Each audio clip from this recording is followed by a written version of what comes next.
Hello, dear people of God. I'm here your way again today, but nothing else than to invite you to join me as we read the Bible together as we do every day. We've been poised towards reading the scriptures of thanksgiving to God, particularly for this season of the year that is about to end, to give thanks to God for all that He has done and who He is in our lives. Today we read from the book of Habakkuk chapter 3. We read from verse 8 to verse 19. We read from the Message Bible. God, is it river you are mad at, angry at old river?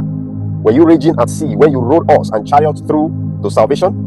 You unfold your bow and let loose a volley of arrows.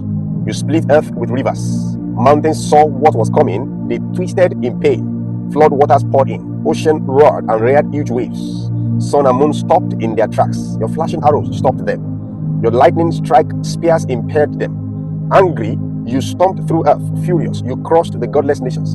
You were out to save your people, to save your specially chosen people. You beat the stuffing out of King Wicked, striped him naked from head to toe, set his severed head on his own spear and blew away his army. Scattered they were to the four winds and ended up food for the sharks.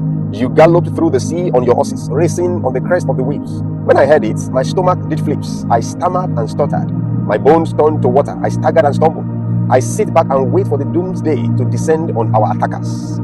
Though the cherry tree don't blossom and the strawberries don't ripen, though the apples are worm-eaten and the wheat field stunted, though the sheep pens are sheepless and the cattle barns empty, I'm singing joyful praise to God. I'm turning cartwheels of joy to my Savior God, counting on God's rule to prevail. I take heart and gain strength. I run like a deer. I feel like I'm king of the mountain. Look at the scriptures. At first was a question. In verse 8 it says, God, is it the river you are mad at, angry at old river?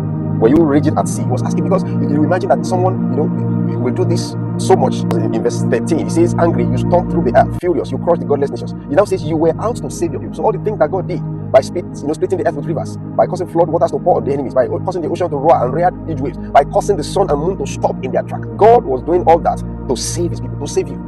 I wish you and I know how much God is always at work behind the scene, even when we don't recognize it, to save you from evil, to save your household, to save your children from calamity, to save your work, your business, your career from evil occurrence. This is a lot that God does and that He's still doing, and it behoves me that we need to thank Him. Look at it. He went on in verse 17. He says, even though sometimes we don't see what God is doing, that's why we don't thank Him. So and this writer says, no, the cherry tree doesn't blossom, no, there's no strawberry that's ripened, no, there are no apple, because they are worm-eaten, there are no sheep in the sheep pen, the cattle barns are empty. But he says, I'm going to sing joyful praise to God. Whether I see what God has done or I don't see it. And the truth is, many times we don't even see it. We don't recognize how much God has fought on our battle. But I want to implore you, I want to ask you today to give thanks to God. He has done so much, so much. He has fought battles that you did not know anything about. And today you have victory because He has fought on your behalf. God bless you as you give thanks deliberately to God this season. And I will see you again tomorrow as we